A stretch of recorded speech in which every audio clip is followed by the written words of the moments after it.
I have to confess, and here it is. So I was very moved when all the moms came up. He said, just pile in here and get up close. And as they gathered, and I could see their faces from the side, and I imagined myself up front, looking down on all these faces who looked on little ones when they first came into the world and felt such love and wondered what would happen. And I imagined myself standing there and looking at them all and seeing them in prayer. And I wondered what it'd be like to body surf.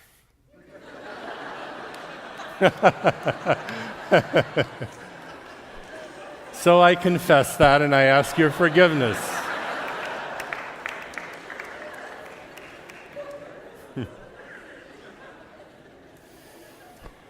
Now, unlike this morning when I was at Chapman Elementary School, here in First Baptist Church there are these magnificent stained glass windows. And one of the things that's so odd about a stained glass window is you wonder whoever came up with such an idea of putting people in a window. Because normally you put a window so you can look out. Why would you put people, such people, in windows? I thought that was Jesus up there. And it took me a while to look at him, and I realized, no, that's St. Paul. And he's on the Areopagus in Acts 17. Now, that's Jesus over there, because he does the bread. So we are symbolically literate, But here's a thought. One thing that's amazing about stained glass windows is when there's no light, you can't see them. And so the thing about a stained glass window, you can only see people through the light that passes through them. What a beautiful image.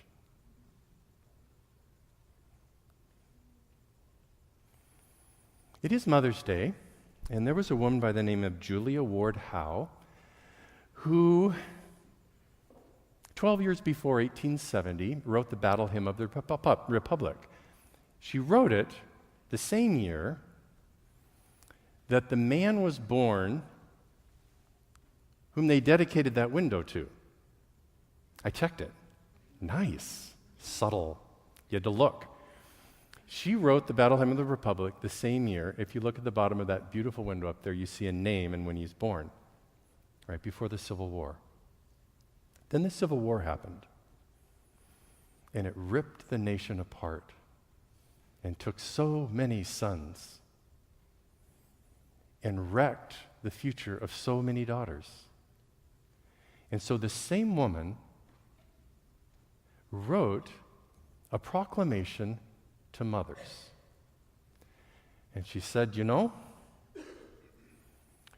we mothers need to raise our voice and say to our menfolk, find another way to solve your problems. And call on the power of mothers who love their children and want them to exist rather than not exist. That was the beginning of Mother's Day. It's a fierce day, a calling on mothers to bring their voice to bear as mothers. Last week, John Mark preached, and some of the pieces that I picked up, I remembered, I knew he talked about the Lord's Prayer, because if you want to learn how to pray, you might as well learn from him. He said, if you don't know what to do, you might try this. And then he said those words. He talked about how Jesus really enjoyed being with his Father in prayer. It wasn't work to go to prayer. It was joy to be with his Father. Prayer was not like, get in there and practice the piano, as sometimes we feel. He went knowing that his Father would show up and he would delight in being with him. John Mark also made this comment. Money can, it appears, do what prayer can do. Get what I want. And John Mark, because he's a skilled speaker, kind of needled us to think about that. He said, if you are bored with God, then maybe it's you who are boring. It's a good line. I wrote it, and he gave it.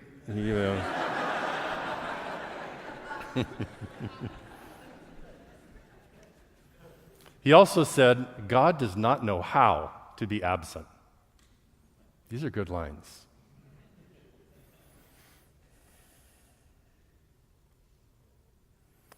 I'd like to offer for your consideration this way of understanding what prayer is.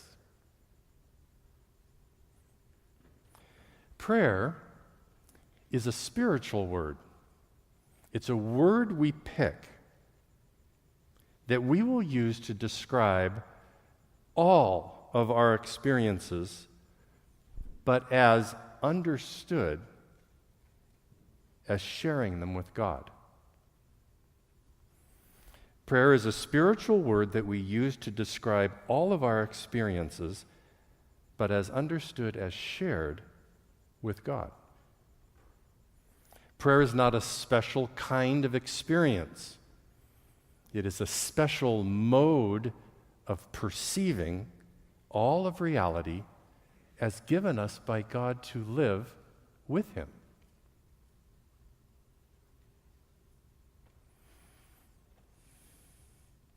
This is really important.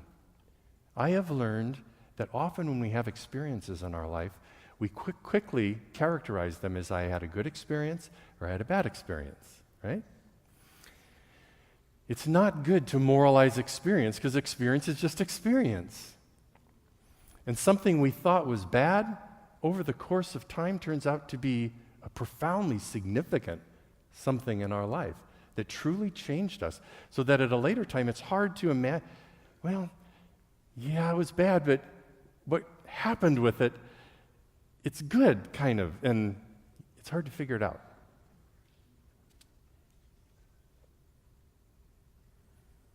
God gives us our days to live.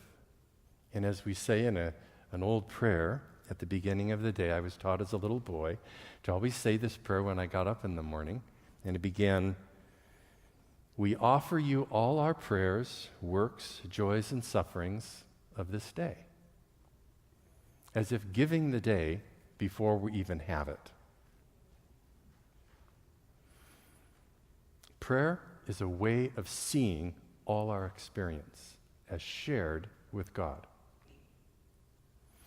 Do you remember in Luke chapter 18, verses 40 to 43, Jesus has met a blind man on the road to Jericho. And then this, quoting, Jesus stopped and ordered that he be brought to him. And when he came near, Jesus asked him, what do you want me to do for you?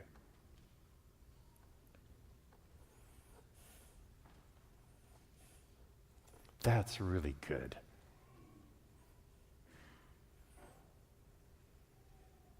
We never assume that we know what someone needs. Ask them.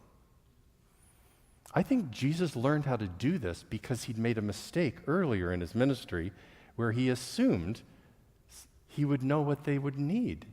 Because I'm blind, duh. I imagine him meeting a leper and he, not asking what he might need, starts to heal him. And he says, no. What I wanted to ask you is, I know you're traveling to Jericho.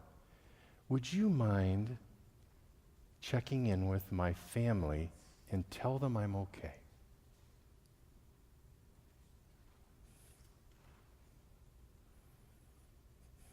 We surprised even Jesus by the generosity he found in our heart. So Jesus asks, what do you want me to do for you?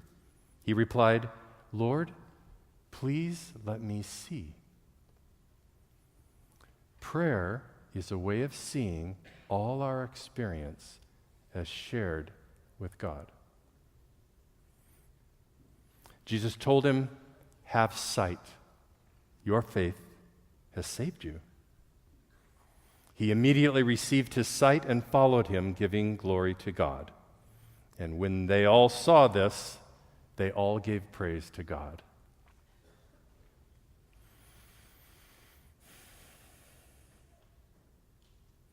If prayer is a way of perceiving all of experience, the disciplines of prayer are simply the ways that we train ourselves to be awake enough to see our experience in this way. All the profound and sometimes playful modes by which God himself is really present to us, reaching for us in the circumstances of our day. When biblical scholars look at the Gospel of John, they do notice that Jesus talked a lot at the Last Supper. It's called the farewell discourse. In the very center of that farewell discourse, starting at chapter 13 and moving through until the Passion account starts, the very center of it are the verses I'm about to read to you. And it's as if Jesus is saying to you and me, this is as deep as I can go. This is the deepest. And if you get this, you've got it. So it's John chapter 15, starting at verse 1.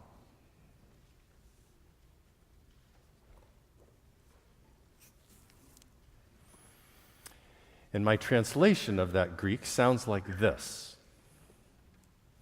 I am the true vine, and my Father is the vine grower. He takes away every branch in me that does not bear fruit. That's beautiful. Did you see that? Jesus is always our advocate. He never takes away. His Father does.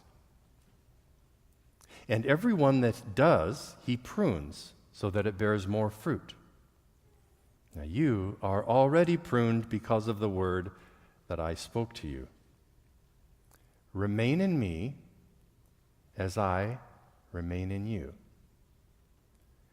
Just as a branch cannot bear fruit on its own unless it remains on the vine, so neither can you unless you remain in me.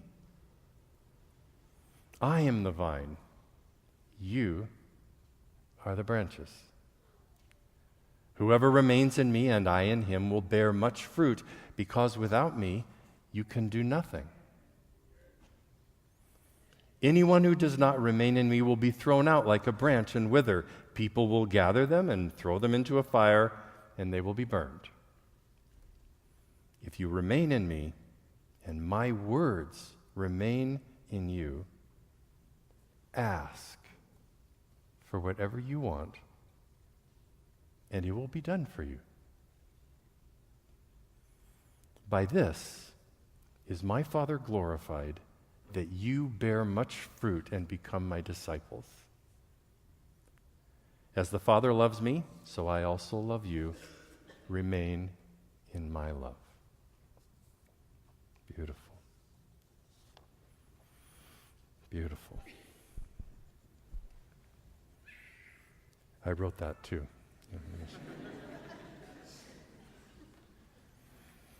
There was a 16th century Jesuit who asked the question, why did Jesus use the image of the vine here when he wanted to go to the deepest point? He might have used a fig tree, he might have used an olive tree, because these images show up in the Bible too. Why the vine? First reason, the contrast between the quantity of fruit, the number of grapes, in relation to the size of the vine and its branches is striking. Small branches, huge fruit.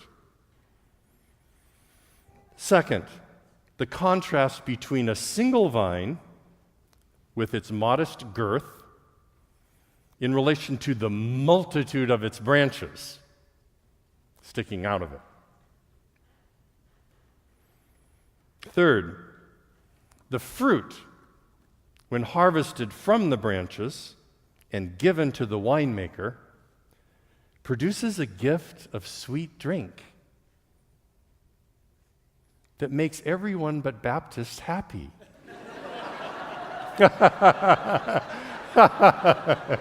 Sorry. Yeah.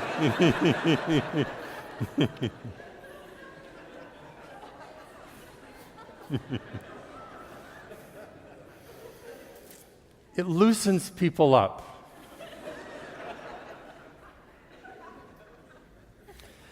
Fourth, the grapes produced from the oldest vines are fewer but more flavorful than the young vines that produce massively and are a little thinner in taste.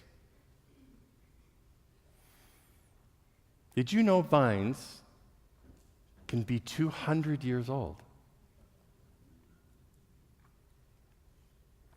Fifth and last, the vines require a higher order being to tend them because they are unable to tend themselves. So if you plant vines, they'll just go crazy, and the branches going out all over the place. It takes a higher order being, us, to recognize how the thing is growing and where to snip it so that it stays healthy and fresh, and the air gets through it, and the light hits all parts of it. We're like that too. We need a higher order being to look after us, or we grow all over the place, end up looking like you before you came to this church. I thought that was good. Those 5 reasons why he might have chosen that image. Now, in the image, there's a beautiful revelation of the Holy Trinity, too. He's expressing the identity of God.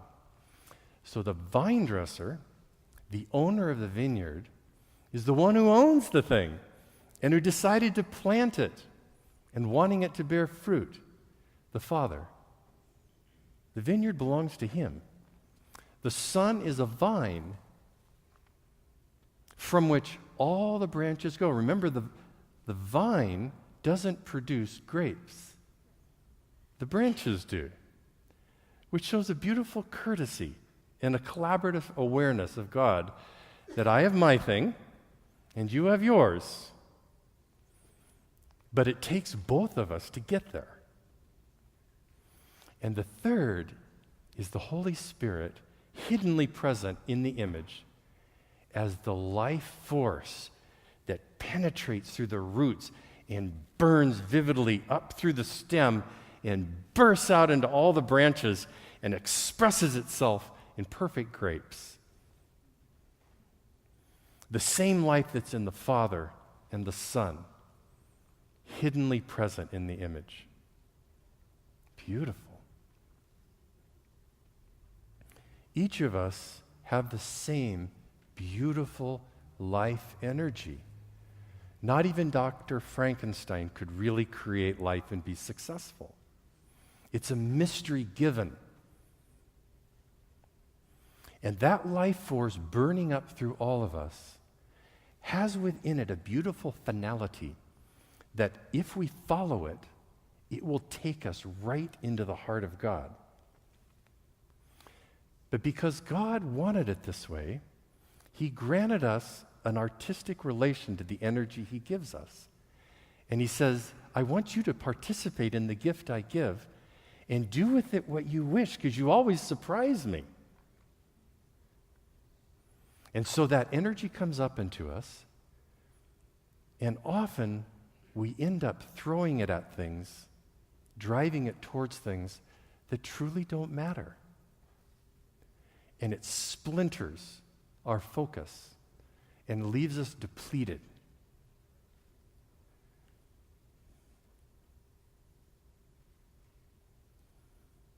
You know what I'm talking about.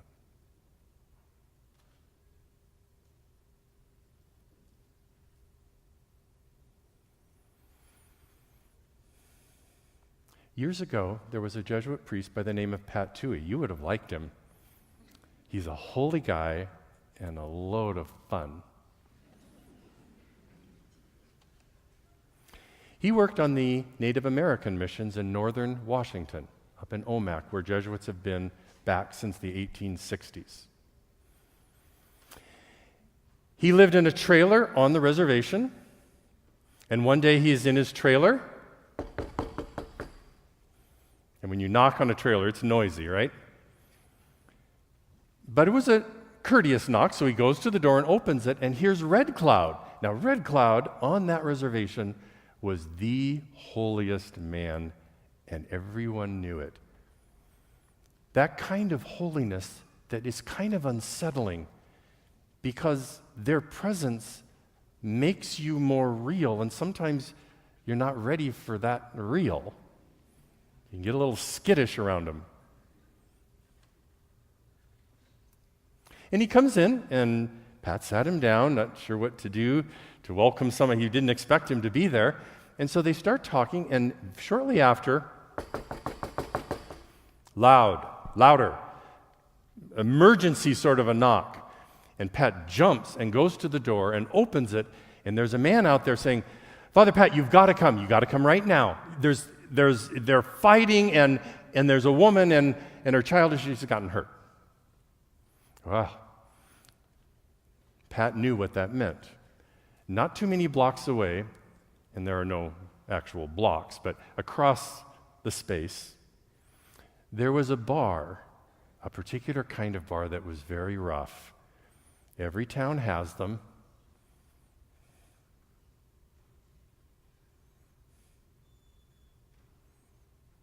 And you probably know where they are.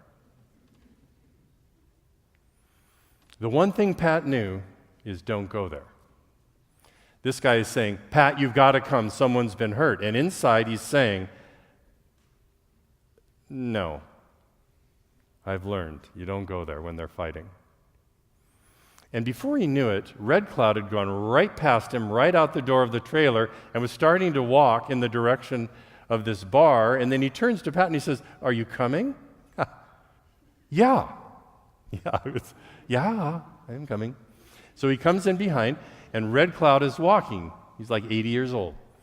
And he's walking straight toward the thing, and as they get close, you can hear the place roaring.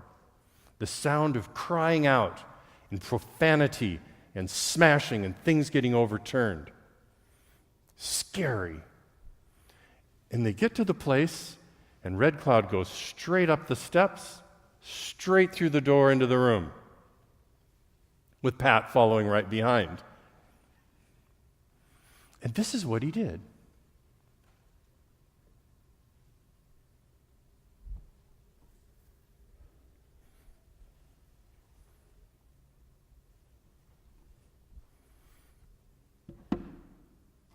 He walked out into the middle of the room. Bang! Crash!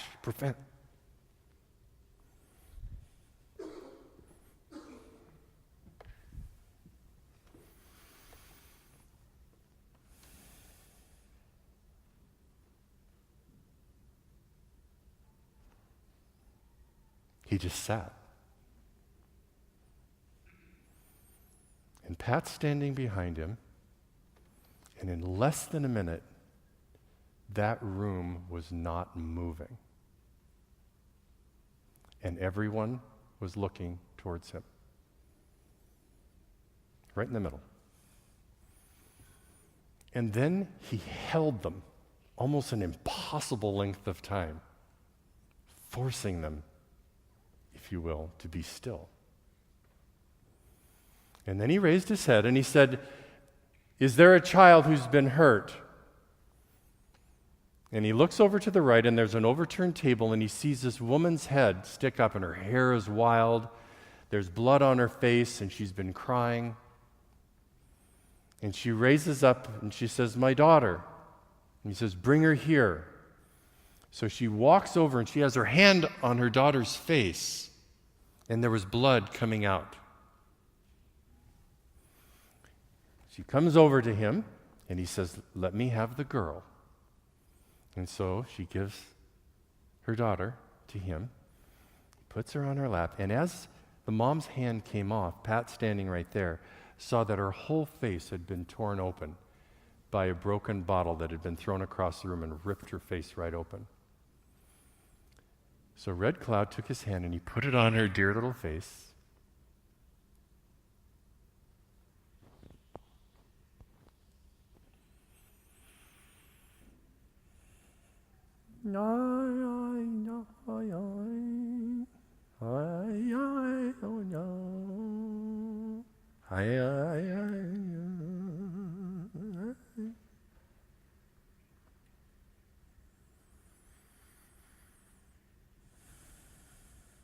And when he was done, he took his hand away. Remember, Pat's right here. And her face was perfect. Just blood caked, but no sign at all. And he stands her up and he gives her to her mom. And then he says, I think we're done here.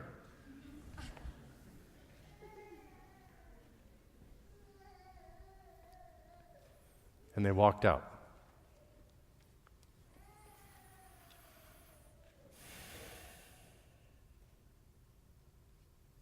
When you and I remain in God and God remains in us, we don't have to do. Our presence gives. It's what John means over and over again by the word abide or remain in me. You're always trying to figure out some more things you might do to work the relation. He says, all you have to do, stay with me, and I with you, and you've understood it. Think of how the branches on the vine abide in the vine. One is the extension and directly related. But the vine also is present in the grapes, even though it didn't make them, because without the vine, the grapes aren't there. I want you to think of abiding like this. One of my favorite images, and I've rarely seen it because I don't have a chance. When I've watched young married couples put their kids to bed, and then as the little ones fall asleep, with stories about Catholics burning Protestants. I don't know where that came. Sorry. Whatever it takes to put the little ones to sleep. And it's the most beautiful thing that the parents simply watch their child sleep. I know they're not doing anything, but I feel the power of the abiding. They feel the connection with their little one, and it makes them closer as a couple. Beautiful. Another example of abiding. I don't know why women like to do this, and I'll never have a chance for this one because of my vow. Women love, I guess, they love to put their heads on the chests of their men and listen to their heart. And if this isn't true, don't tell me.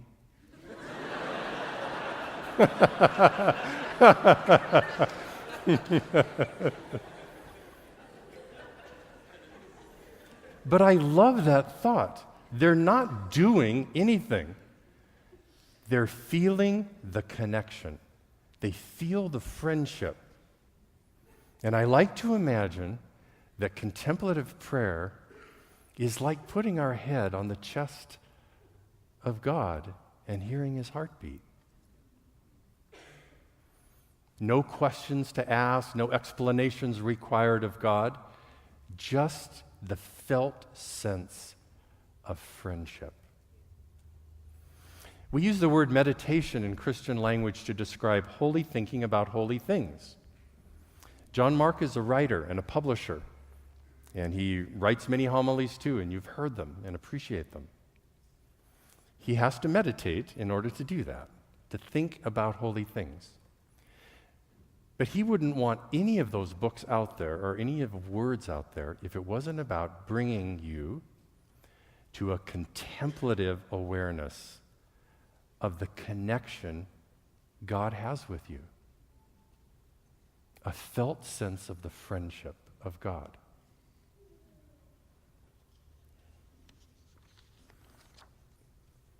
Now, in order to grow in a capacity to understand prayer as a way of seeing all reality as given you by God to live with Him, in order, in experience, to hear the heartbeat of God, to feel the connection, we have to train. And I'd like to offer you as your prayer practice this week, because I'm supposed to do that, a practice that's very dear to the Jesuits, founded in 1540. And if you practice this faithfully this week, once a day, you might find that you'll start thinking or imagining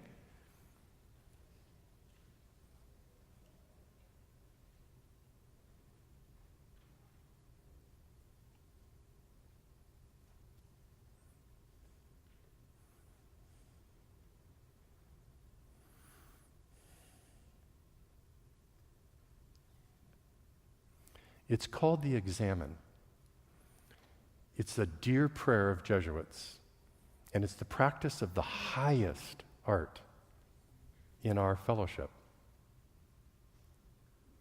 Its full name is the Examination of Consciousness, not examination of conscience. It's an awareness of being placed in the midst of experiences and rummaging around in the experiences, looking for the blessing of God in there. So, in order to do this practice, you do like you do here. You take a lot of time to warm you guys up and make sure you're here and no place else. And that's the whole worship thing. Beautifully done. And the music ministers don't quit until they have a sense that you're all here and no place else. At least I think that's what they're doing. And they're good at it. It's their art. It's the way they pray the room into focus. So before any prayer, there is the preparation, and so you make that preparation, and then these 5 steps, and I'll just quickly say them, and then I'll be done here. The first one is you pray for light.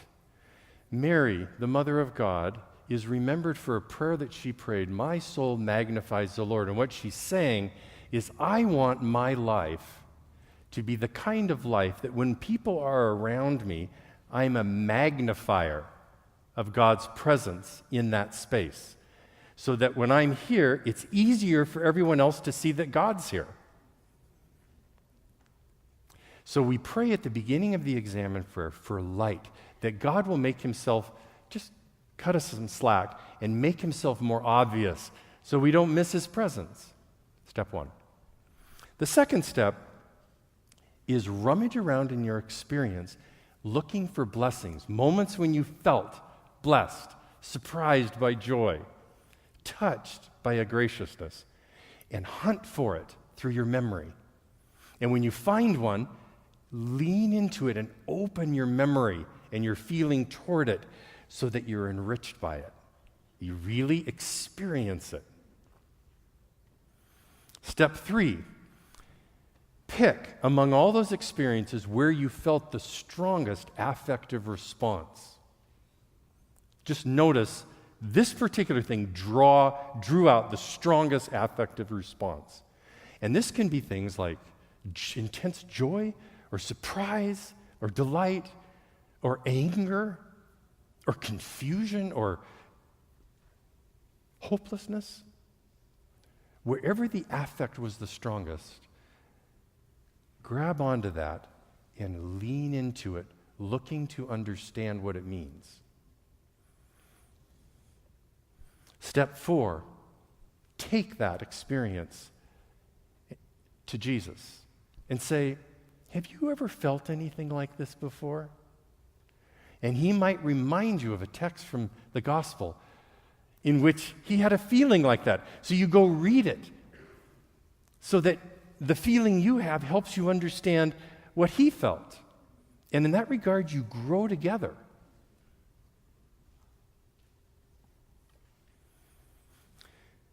And then the last step, you thank God for this moment that you could learn something about what he's like in Jesus, who was really like us. And in feeling that connection, grow in closeness with him.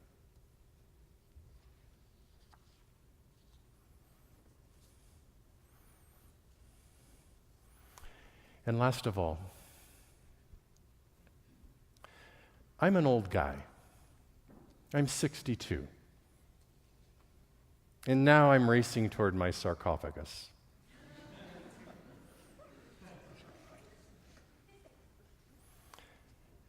In my youth, the possibility that I, a Jesuit and a Catholic priest, could be standing and talking to you,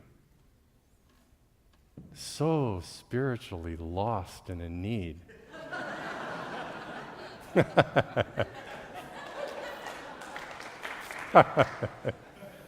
was simply inconceivable. Those of you who are young, you say, well, that's just dumb. Why did they do that? You have to remember, for us, the fact that this is happening is the answer to a 400-year-old prayer. And we want to enjoy that God answered the prayer. And I swear to you, for me to stand in the First Baptist Church, remember, they thought our Pope was the Antichrist, and they still do. We did that kind of thing to each other. And it might be the case that some of you in this room are truly uncomfortable that I'm here. And I say, I have seen wonders in my life, but one of the greatest of all is this possibility that we can share our gifts with each other and belong to each other better.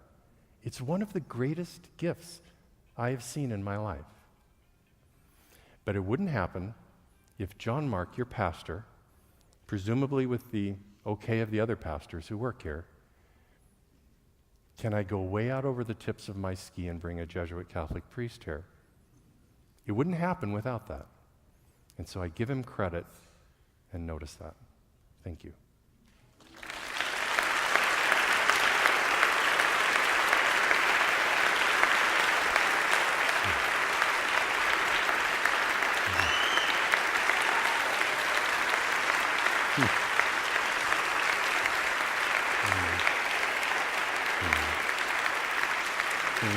Oh, God, thank you. Thank you. Oh, dear. Oh, God.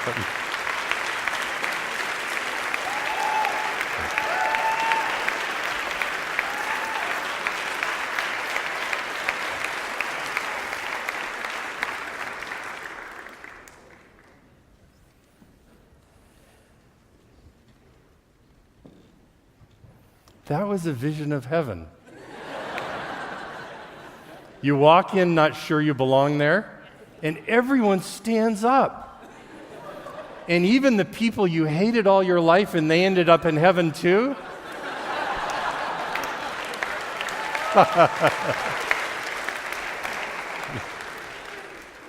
Anyway, would you stand? I think I'm supposed to do this, so I'm just going to follow because I was told that this is supposed to happen.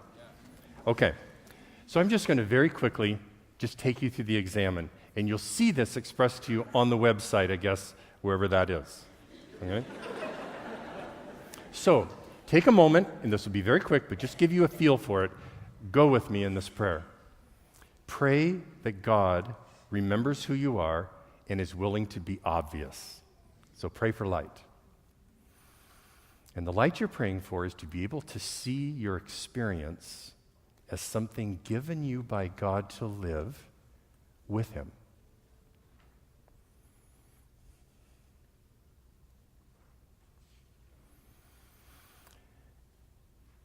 Step 2, accessing your wondrous power of soul called imagination and memory. Let yourself drift back, even into this morning, if you can remember that far, looking for moments where you felt delighted, surprised, touched by a blessing. And you're free to wander into yesterday too.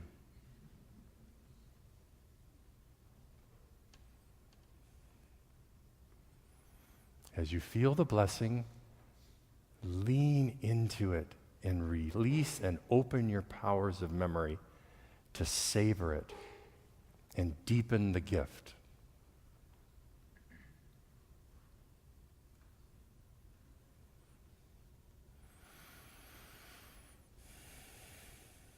Step 3, of all the feelings you've had, pick the strongest one and pay particular attention to that as if God is saying, look here. I'd like to be with you in that reaction.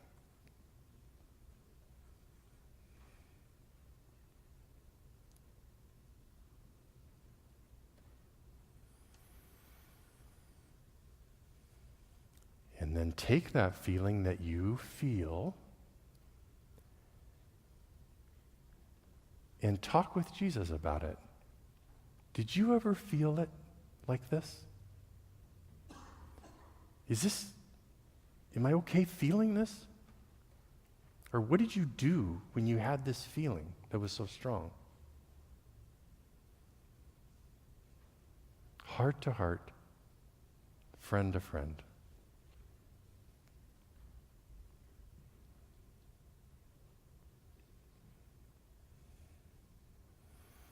And then as you finish,